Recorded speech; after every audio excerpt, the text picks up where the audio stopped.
الحمد للہ رب العالمین،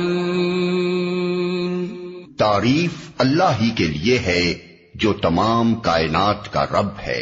اگر دنیا کے لیے 50% کرتے ہیں، آخرت کے لیے 50% کرتے ہیں، تو یہاں کا بھی 50 اور وہاں کا بھی 50۔ اور اگر دنیا کے لیے 100% کرتے ہیں، آخرت کے لیے 100% ملیں گے، یہاں بھی 100% ملے گا، وہاں بھی 100% ملے گا آپ کو۔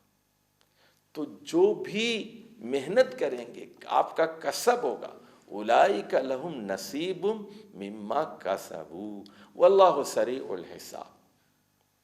اب یہ ایک بڑا اہم قاعدہ ہے، قوموں کے عروج و زوال کا ایک اہم قاعدہ ہے کہ اللہ تعالیٰ بہت دیر نہیں لگاتا۔ جاپان بھی پاکستان کے ساتھ ساتھ ہی تقریباً دوسری جنگ عظیم کے بعد آزاد ہوا تھا۔ جاپان کہیں سے کہیں پہنچ گیا، ہم وہیں کے وہیں کھڑے ہوئے۔ وہ بھی ایک شکست خوردہ قوم تھی، لیکن انہوں نے محنت کی، دنیا کے لیے محنت کی، دنیا مل گئی۔ آخرت میں انہیں کچھ نہیں ملے گا جب تک کہ وہ توحید کو اختیار نہیں کریں گے، اسلام کو قبول نہیں کریں گے۔ تو امت مسلمہ کے عروج کے لیے اللہ تعالیٰ نے یہاں سورہ بقرہ کی آیت نمبر 200، 201 اور 202، اس میں 3 اصول بیان کیے۔ جو دنیا مانگتا ہے، دنیا کی محنت کرتا ہے، اس کو صرف دنیا دیتا ہے اللہ تعالیٰ۔ دوسرا اصول یہ کہ جو دنیا مانگتا ہے، آخرت مانگتا ہے، دونوں مانگتا ہے۔ اور تیسری چیز دوزخ کے عذاب سے نجات مانگتا ہے، اس کو دنیا بھی ملتی ہے، آخرت بھی ملتی ہے اس کو۔ تیسرا اصول یہ بتایا گیا کہ دنیا ہو یا آخرت ہو، یہ کسب اور محنت کے مطابق ہے۔ دین بھی مفت میں نہیں ملتا، علم بھی مفت میں نہیں ملتا، قرآن بھی بغیر محنت کے سمجھ میں نہیں آتا، حدیث بھی بغیر محنت کے سمجھ میں نہیں آتی۔ دین کے لیے بھی محنت کرنی پڑتی ہے، دنیا کے لیے بھی محنت کرنی پڑتی ہے۔ ایسا نہیں ہوتا کہ پوری ٹیکنالوجی بغیر محنت کی آپ کی گود میں آ جائے۔ دین کے لیے بھی محنت کی ضرورت ہے، دنیا کے لیے بھی محنت کی ضرورت ہے۔ اولئک لہم نصیب مما کسبوا اور واللہ سریع الحساب۔ اور اللہ کا معاملہ یہ ہے کہ وہ دنیا کی ترقی ہو یا آخرت کی فلاح و بہبود ہو، وہ اس میں دیر نہیں لگاتا۔ یہ دنیا کی عدالتوں کی طرح اللہ کے فیصلے نہیں ہیں۔ آپ محنت کیجئے، اس کا صلہ دنیا میں بھی بہت جلد ملتا ہے اور آخرت میں بھی بہت جلد ملتا ہے۔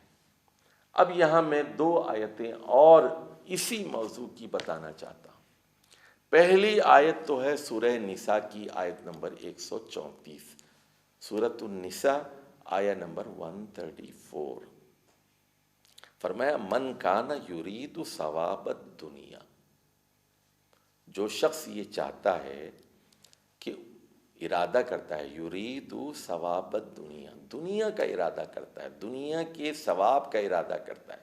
دنیا کے ثواب سے کیا مطلب ہے؟ مٹیریل گلوری، مادہ پرستی، دنیا چاہتا ہے۔ فَعِندَ اللَّهِ، یعنی سن لیجئے، من کان یرید ثواب الدنیا، یعنی وہ بے وقوف جو صرف دنیا چاہتا ہے، دنیا کا ارادہ کرتا ہے، دنیا کے لیے محنت کرتا ہے، وہ بے وقوف ہے۔ فَعِندَ اللَّهِ ثواب الدنیا والآخرہ، اس بے وقوف کو یہ معلوم ہونا چاہیے، اس نادان کو یہ معلوم ہونا چاہیے، اللہ کے پاس صرف دنیا نہیں ہے۔ فَعِندَ اللَّهِ ثواب الدنیا والآخرہ، اللہ کے پاس تو دنیا کا ثواب بھی ہے اور آخرت کا ثواب بھی ہے۔ دیکھیے قرآن مجید کے طنزیہ اسلوب کو سمجھنے کی کوشش کیجیے۔ جو صرف دنیا مانگتا ہے، دنیا کا ارادہ کرتا ہے، یرید ثواب الدنیا، تو اس کو معلوم ہونا چاہیے فَعِندَ اللَّهِ، اللہ کے پاس ثواب الدنیا والآخرہ وَكَانَ اللَّهُ سَمِيعًا بَصِيرًا، وہ سمیع اور بصیر ہے، وہ فوراً صلہ دیتا ہے، وہ اندھا نہیں ہے، بہرا نہیں ہے، سنتا ہے، سمیع ہے، بصیر ہے، دیکھ رہا ہے، وہ سویا ہوا خدا نہیں ہے، وہ فعال ہے، ایکٹیو گاڈ ہے، فعال لما یرید ہے۔ اب اس سلسلے کی ایک تیسری آیت سن لیجیے، یہ میں آپ کو قرآن مجید سے 3 مختلف مقامات سے چیزیں پیش کر رہا ہوں۔ سورت الشورى اور اس کی آیت نمبر 20، یہ تفسیر القرآن بالقرآن ہے، قرآن کی تفسیر قرآن مجید سے۔ تو یہاں بھی وہی بات بتائی گئی ہے، لیکن یہاں ایک لفظ خاص استعمال ہوا ہے، اور وہ لفظ ہے حرث کا۔ حرث عربی زبان میں کہتے ہیں کھیتی کو۔ فرمایا گیا من کان یرید حرث الآخرہ ومن کان یرید حرث الآخرہ، جو شخص ارادہ کرتا ہے آخرت کی کھیتی کا، حرث الآخرہ، دیکھیے یہاں پر آخرت کی بات کی گئی، وہاں سورہ نساء کی 134 نمبر آیت میں تو من کانا، وہاں پر کہا گیا تھا ثوابت دنیا، صرف دنیا چاہتا ہے۔ یہاں ایک دوسرا کردار ہے، یا ایک کردار وہ تھا جو صرف دنیا کی دعائیں مانگتا تھا اور دنیا کا مطالبہ کرتا تھا، یہاں ایک دوسرا کردار ہے جو صرف آخرت چاہتا ہے، دنیا نہیں چاہتا۔ الحمد للہ رب العالمین، تعریف اللہ ہی کے لیے ہے جو تمام کائنات کا رب ہے۔